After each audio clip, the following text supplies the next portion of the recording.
Pertama, business intelligence itu, menjelaskan tentang suatu konsep atau metode bagaimana meningkatkan kualitas pengambilan keputusan ya.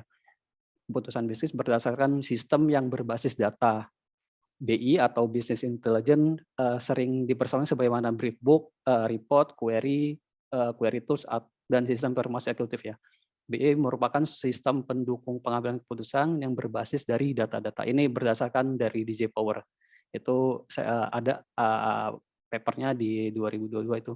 DJ Power mengartikan business intelligence konsep metode meningkatkan kualitas pengambilan keputusan bisnis ya. Atau kalau boleh ditarik kesimpulan, business intelligence itu istilah yang mengacu sistem, aplikasi, dan teknologi digunakan untuk mengumpulkan data.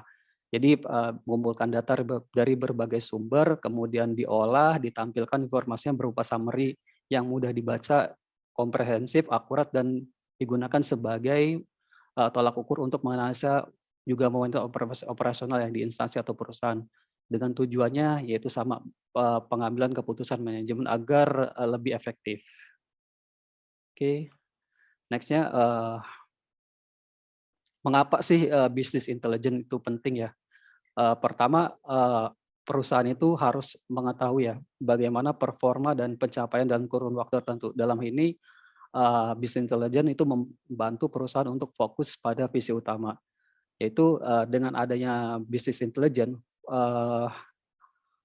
misalkan dalam 1 kuartal atau 1 bulan, perusahaan itu bisa fokus nih, apa nih kekurangan target untuk mencapai target, misalkan sales ya, targetnya 1M nih, kekurangannya apa sih untuk mencapai target 1M itu, misalkan, oh ternyata di produk A itu penjualan tinggi tapi stok kita kurang gitu.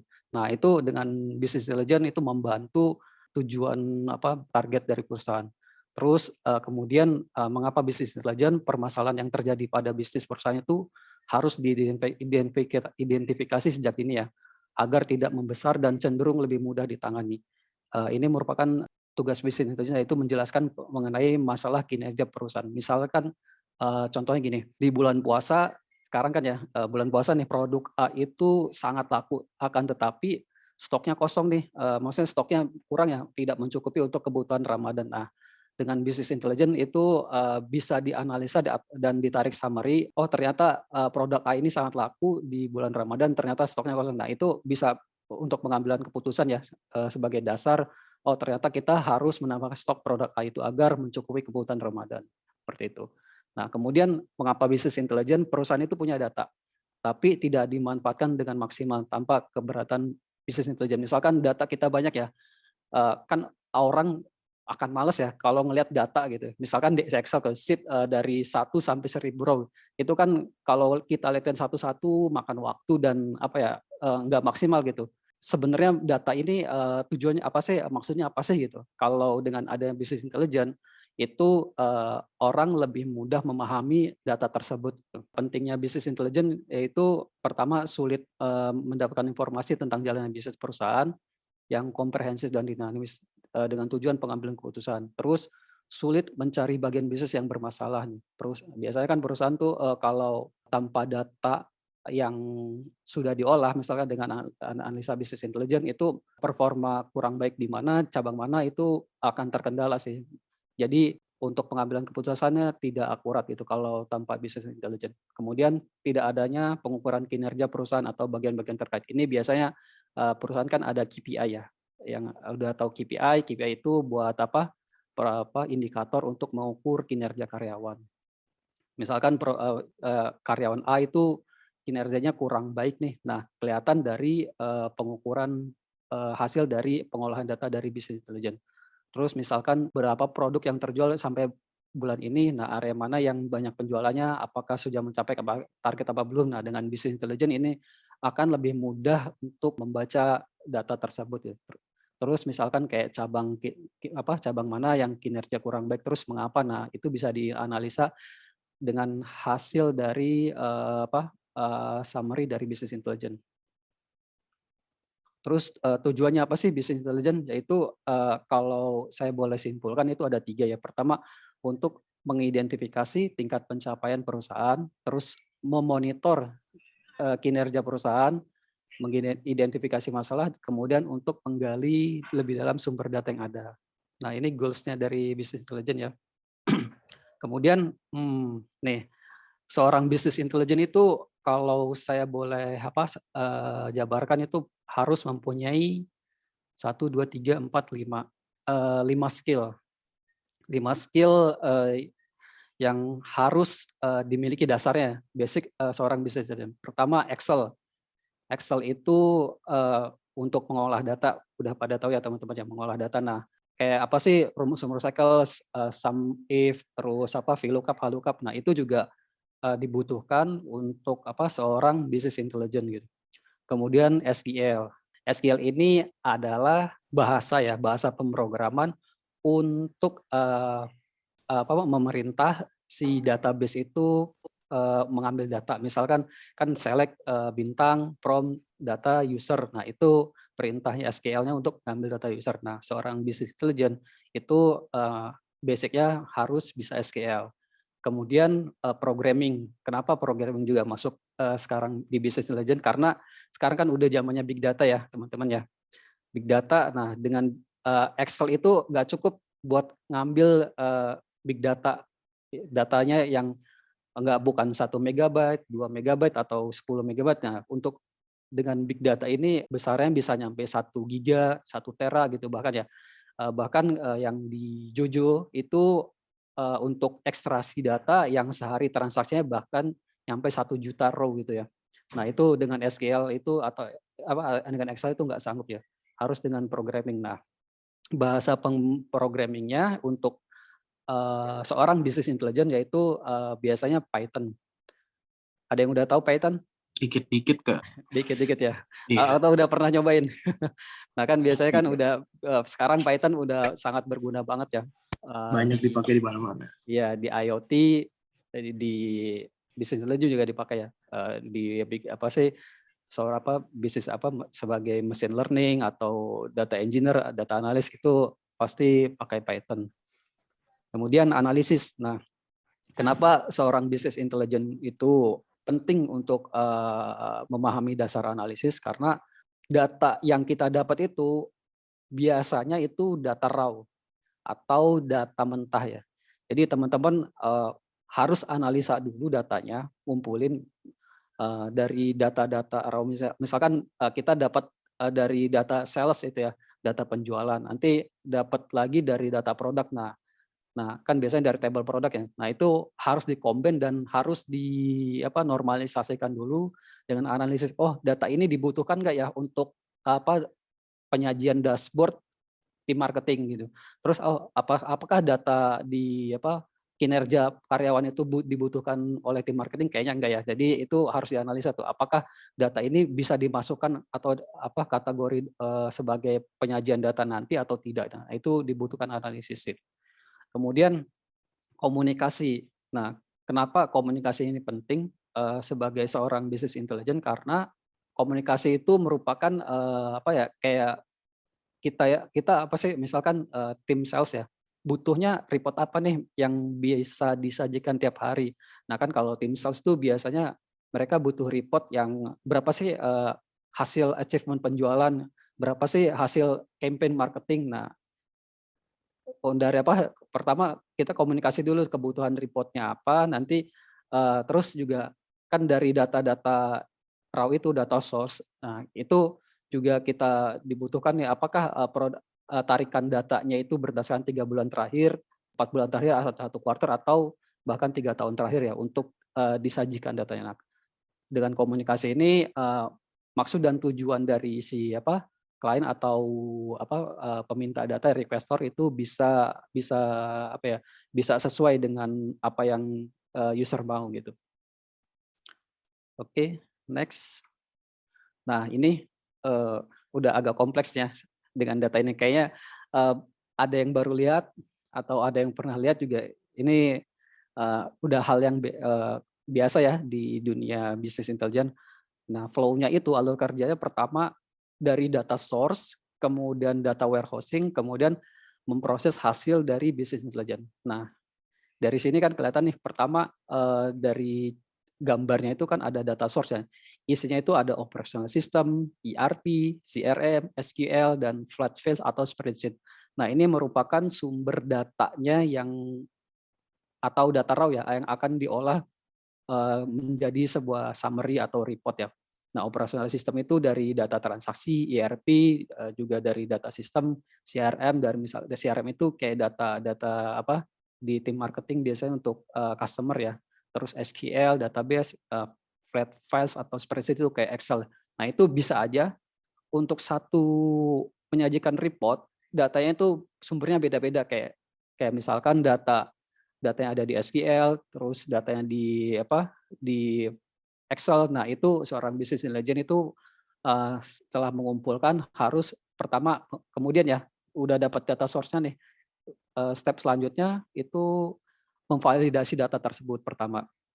Kemudian setelah validasi ya, apa sih data-data sumber yang kita butuhkan, setelah apa sih udah dapat nih, oh ternyata data apa sih data ini dibutuhkan data yang kayak tadi tuh, yang KPI untuk sales itu nggak perlu gitu. Nah, itu harus diekstraksi tuh.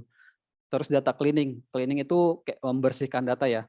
Misalkan nih, kan kalau kalau user input, Jakarta misalkan ya, apa sih domisili Jakarta. Nah, kadang-kadang user itu inputnya, bener Jakarta tuh, tapi ada yang juga nulisnya JKT. Nah, tugas dari seorang business intelligence itu menggrouping atau mengelompokkan data-data yang inputan user yang masih berantakan jadi dirapin fungsinya dengan data cleaning gitu.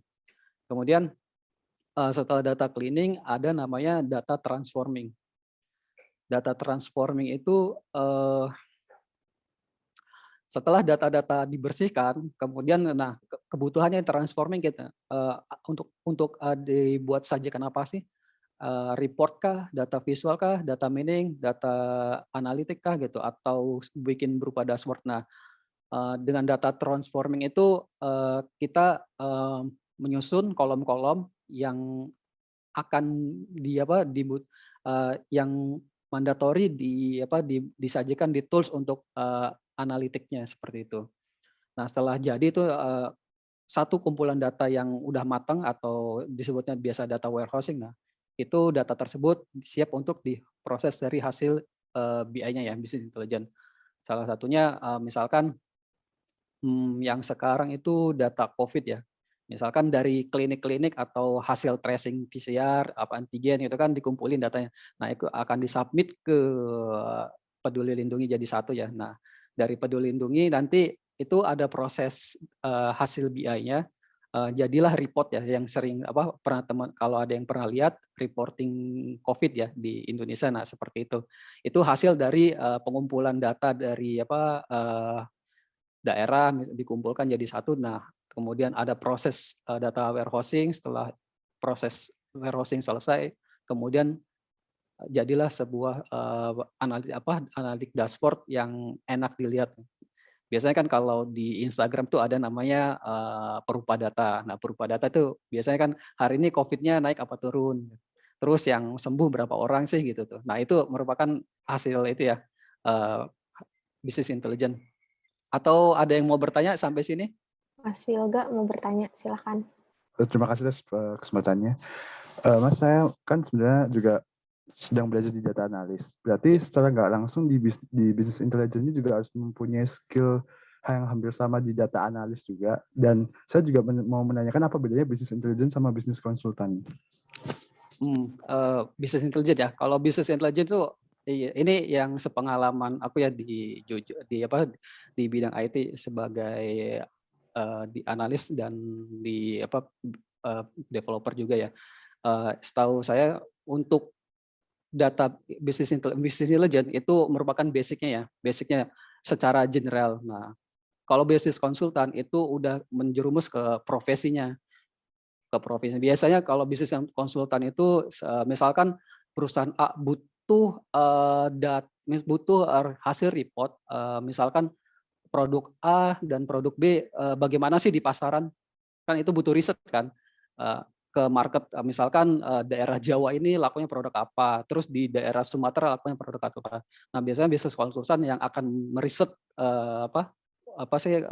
untuk riset untuk mencari riset apakah hasil dari analisa produk A dan produk B di daerah Jawa dan Sumatera itu lebih laku mana. Nah, nanti hasilnya nanti kan dapat dari data-data tuh, dari ngumpulin data dari daerah-daerah misalkan atau dari wawancara langsung atau dari survei ya biasanya ya.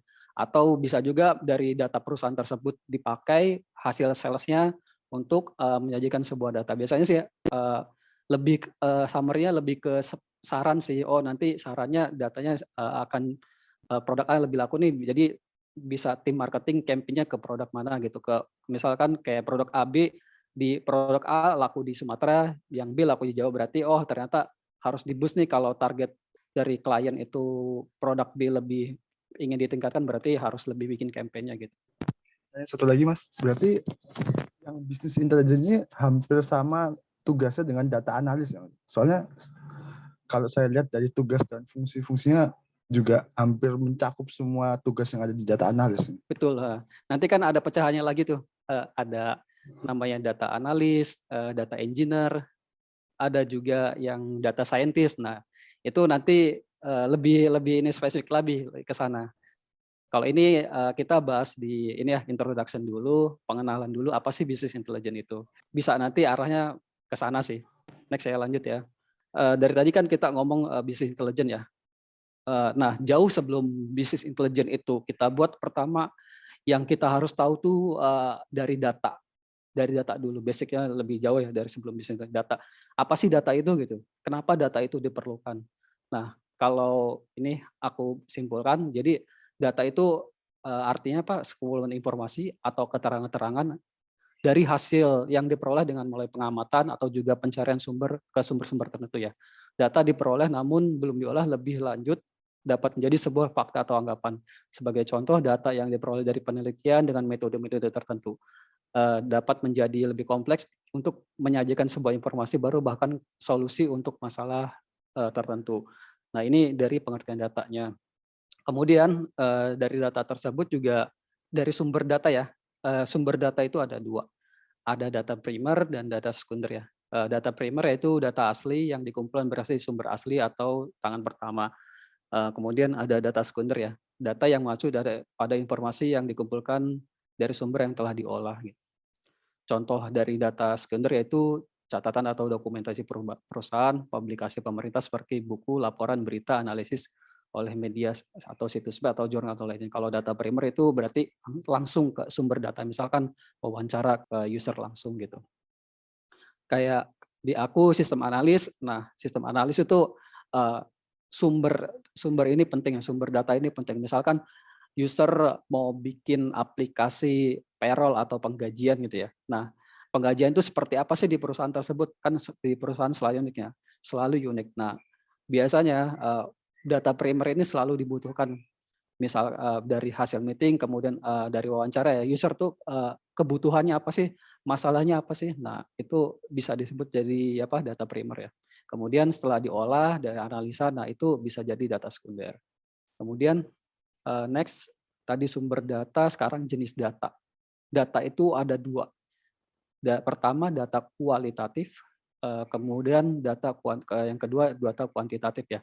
Data kualitatif itu data yang disajikan bentuk verbal, misal bentuk apa dalam bentuk verbal ya, bukan dalam bentuk angka. Misalkan kayak apa wawancara gitu, hasil summary-nya gitu.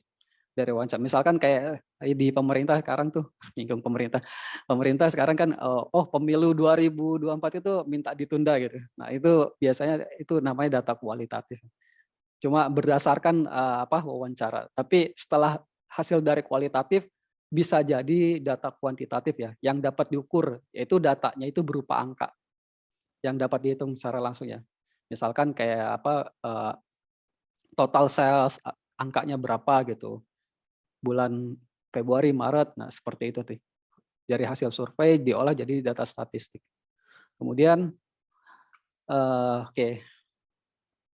setelah apa sih kita tahu data itu apa, sumber data apa, kemudian data itu sudah diolah, biasanya kan disajikan dalam ini ya report ya. Nah, untuk materi kali ini kita lebih ke fokus ke analitiknya ya. Jadi kayak pembuatan dashboardnya. Jadi analitik itu proses inspeksi serangkaian kata yang digunakan untuk mendapatkan kesimpulan dari informasi yang ada dan meningkatkan sistem pada software. Jadi misalkan yang udah pernah lihat kayak apa laporan COVID atau rekap pemilu ya, yang di tahun kemarin beberapa tahun yang lalu itu merupakan hasil dari olahan dari analitik. Terus tools-tools dari analitik yaitu ada Office 365, Tableau, ada yang udah pernah dengar kata-katanya apa sih tools-tools ini? Power BI, Microsoft Power BI, Google Data Studio, Python, Azure, SQL Server, Redis, dan banyak lainnya. Biasanya sih kalau kayak kemarin itu Gojek itu mereka pakainya Tableau. Terus ada juga apa dari Azure, terus Power BI itu kemarin JNE Power BI, cuma kita ya di Jojo itu Officeless compare dengan Power BI untuk menyajikan report yang 1 hari transaksi itu 1 juta data. Dan alhamdulillah sih Jojo lebih unggul dari Power BI kemarin ya. Maksudnya lebih cenderung dari klien lebih cenderung ke Jojo karena bisa sanggup mengolah data lebih cepat dari Power BI. Jadi lumayan proyek lumayan gede dan apa kompleks nanti. Ini jadi sangat dibutuhkan data scientist selain data analis ya. Kan analis hasil dari ekstraksi, data scientist itu lebih ke pengolahannya sih. Pengolahannya itu kayak ekstraksi datanya. Oke, next. Nah, dari apa sih turunan dari analitik itu ada diagram ya. Kan diagram itu representasi. Kan orang kalau lihat report berupa angka atau kayak sheet di Excel itu kan lebih lama mencernanya ya. Dengan adanya apa sih berupa simbol visual itu orang lebih cepat nangkepnya gitu. Misalkan di sini ada 3 potongan pie ya. Pie ini. Oh, ternyata yang warna merah itu lebih besar. Nah, dilihat angka apa sih angkanya lebih besar ya? Persentase perbandingannya, irisannya. Nah, itu lebih mudah dipahami daripada ngeliat angka-angka gitu. Angka-angka dan sheet di apa kayak di Excel gitu ya. Kemudian next. Nah, ini jenis-jenis diagram. Jenis diagram itu kita nggak hanya ke bisnis intelijen ya, lebih ke apa in general diagram yang ada kan yang udah apa di matematika tuh ada kayak diagram pohon, diagram jaringan, bagan arus, diagram Venn, diagram eksistensial. Terus kayak yang udah yang familiar ada kayak histogram, diagram batang, diagram pie, grafik fungsi ini lebih ke matematis, terus plot sebaran ini juga sering dipakai, diagram kereta itu lebih ke ini ya statistik, grafik ledakan, peta kepadatan penduduk juga ini di apa bisnis intelligence sering dipakai, plakat pionir dimensi diagram 3 dimensi. Kemudian yang common-nya itu diagram seperti ini ya teman-teman ya. Ada diagram baris, diagram lingkaran, diagram batang, diagram lambang. Terus kalau untuk sebaran peta biasanya ada yang peta kayak warna biru, lebih gelap, lebih terang gitu. Nah, itu juga sering dipakai. Nah, oke, ini lanjut. Ini dari aku berdasarkan pengalaman ya untuk membuat sebuah diagram atau statistik ya. Tipsnya itu 1, 2, 3, 4, 5, 6. Itu ada 6. Pertama itu data validation. Validation itu proses ekstraksi ya. Pertama ekstraksi data dulu. Tipsnya itu data yang dimasukkan data warehouse harus data yang valid dan berguna. Kan percuma nih kita ambil data sebanyak mungkin tapi data itu nggak dibutuhkan buat sebagai sumber untuk dianalisa. Jadi kita validasi dulu data apa saja yang diperlukan untuk dianalisa. Kemudian mana yang valid, mana yang enggak, mana yang berhubungan itu diambil, yang tidak berhubungan kita buang ya. Nah, setelah data divalidasi, dapat nih datanya kan, tapi itu masih data raw, berupa data raw. Kemudian tips selanjutnya itu data cleaning ya. Data cleaning memperbaiki ini lumayan pekerjaan yang PR untuk data cleaning karena saya pernah mengalami untuk cleaning data bisa sampai 3 sampai 7 hari ya.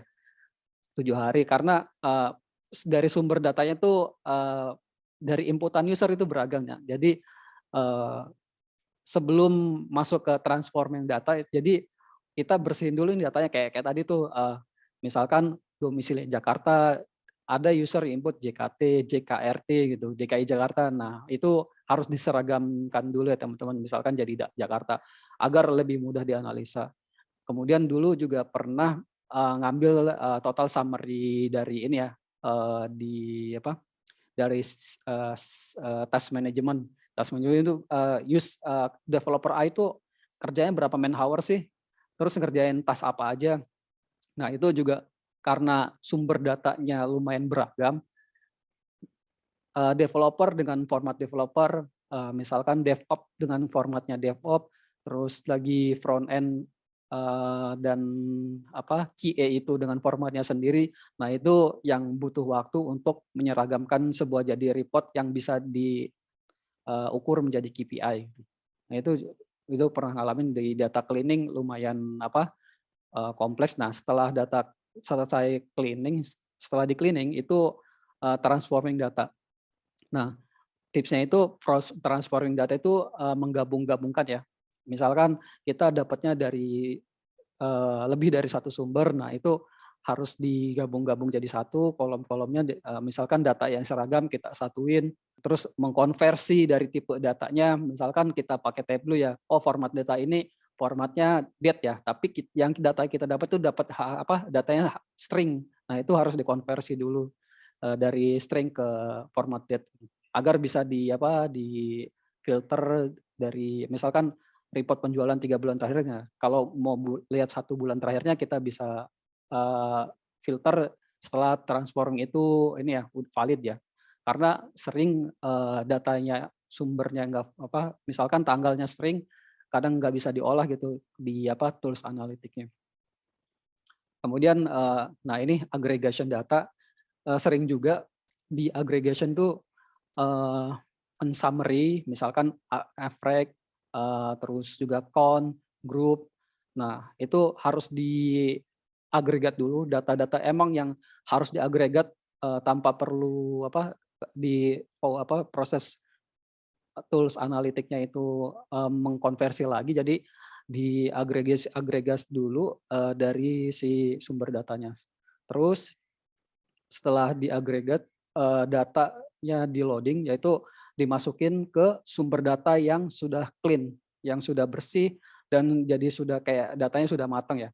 Ini aku pernah lakuin di Pertamina. Jadi karena tarikan SQL itu sangat berat untuk tarik reportnya, kan misal user tarik report selama 3 tahun gitu kan, bisa misalkan sekarang jam 10.35 request nih untuk data yang banyak, biasanya kan nggak sebentar ya, itu pernah pengalaman jam 12 baru ke generate datanya. Nah, dengan kita menyimpan data yang udah matang itu pakai namanya OLAP kalau nggak salah, OLAP. Jadi data yang udah matang, udah siap untuk reporting. Nah, data itu kita setelah selesai di ekstrak dan transform itu kita simpan di data warehousing agar khusus table tersebut dibuat untuk reporting, karena datanya masih mencampur dengan data transaksi biasanya itu akan berat ya dan mengganggu operasional. Kemudian nih yang terakhir visualisasi. Setelah proses 1 sampai 5 selesai, kemudian data tersebut kita sajikan dalam bentuk visual ya agar mudah dibaca. Tipsnya itu misalkan kayak data pertumbuhan user atau pertumbuhan yang grafik yang kayak butuh komparasi dari data sebelumnya, disarankan kayak pakai diagram batang atau diagram garis, atau kalau komparasi antar item misalkan produk ya, itu bisa pakai irisan dari diagram diagram donat ya biasanya aku nyebut, atau diagram pie. Kan itu misalkan dalam bulan ini antara produk ABC mana sih yang lebih laku. Nah, itu kita bisa pakai diagram yang pie ya. Kalau kita salah menyajikan, kadang-kadang multitafsir sama di usernya. Misalkan kita bikin diagramnya harusnya untuk mengkomparasi produk pakai lingkaran atau ya lebih gampang pakai diagram pie. Nah, kita pakai diagram line atau garis. Nah, itu seolah-olah informasinya seperti ternyata yang laku produknya ini per periode atau per quarter, bukan dari irisan di antara total dari penjualan seperti itu. Ini yang aku buat dengan toolsnya Officeless. Jadi Officeless sebagai back-end-nya. Terus template-nya ini aku ambil dari bikin ya di TimeForest itu, ambil template-template dari grafik. Nah, engine-nya ini bikin dari si Officeless ya, untuk ekstraksi dan warehousing datanya gitu. Oke. Dari materi aku udah selesai nih. Yang lain ada pertanyaan atau masih ada yang bingung? Oke, buat teman-teman yang mau bertanya silakan ya. Kira-kira untuk keseluruhan proses itu butuh berapa lama? Tergantung. Kadang kita udah ini udah pengalaman ya. Kadang kita udah selesai sampai visualisasi data pun kayak sering kali nemuin ada report yang aneh gitu. Kok penjualannya kok hasil tarikannya aneh gitu. Aneh misalkan chart produk A ini lebih sedikit ya dibanding produk B, padahal produk A ini lebih familiar ya, lebih terkenal daripada produk B gitu. Jadi kayak produk yang primernya gitu. Nah, itu biasanya aku balik lagi mulai dari awal lagi. Dari awal lagi validasi data lagi gitu kan. Cleaning lagi, terus transform lagi, apakah ada yang salah prosesnya atau biasanya itu salah di validasi datanya, pengambilan data ya. Biasanya ternyata cleaningnya harusnya kolomnya ini di produk B nih, bukan di produk A gitu. Nah, kayak gitu sih. Biasanya sih kalau datanya sudah matang atau gampang diolah ya, nggak terlalu kompleks, biasanya ya mungkin setelah ekstraksi 3 jam juga udah selesai. Tapi kadang juga kalau datanya udah kompleks dan datanya banyak, kemarin dari teman di Gojek itu dia cerita bisa sampai 2 minggu untuk ekstraksi dari data merchant ya, terus penjualan merchant-nya gitu. Lebih banyak mana sih gitu antara merchant A, merchant B, terus juga kan ada kalau di Gojek kan udah main area juga, di sana juga harus kita bersihin areanya dulu gitu, di cleaning dulu datanya gitu, di kelompok-kelompokan dulu. Dari aku sih jawabannya bisa tergantung datanya, bisa cepat bisa lama. Ya, biasanya kalau yang dulu di Tangerang pernah di custom ya, Bea Cukai, report untuk audit biasanya kan nyiapinnya kan kalau kita nggak punya data warehousing, maksudnya nggak ada data warehouse ya, benar-benar mau nyiapin buat audit nih, langsung kelabakan nih. Ayo 2 minggu, kadang 2 minggu itu kita rapihin data gitu kan. Nah itu kadang juga hasil dari udah bersihin data, kadang-kadang ada yang kelewat tuh. Makanya kenapa warehousing ini penting untuk menyimpan data ekstraksi ya, hasil ekstrak dari transaksi, untuk memudahkan kalau sewaktu-waktu ada audit gitu ya, kita langsung cek datanya yang sudah udah final gitu. Udah cukup? Oke, Mas. Oke. Makasih, Mas. Ya, thank you. Teman-teman yang lain? Biasanya sih kalau profesi yang sekarang itu yang lagi hype banget kan ke data analis gitu. Udah terus ke scientist, data engineer. Kalau data engineer lebih ke fokus ke Python-nya sih. Nah, itu tools-nya juga banyak.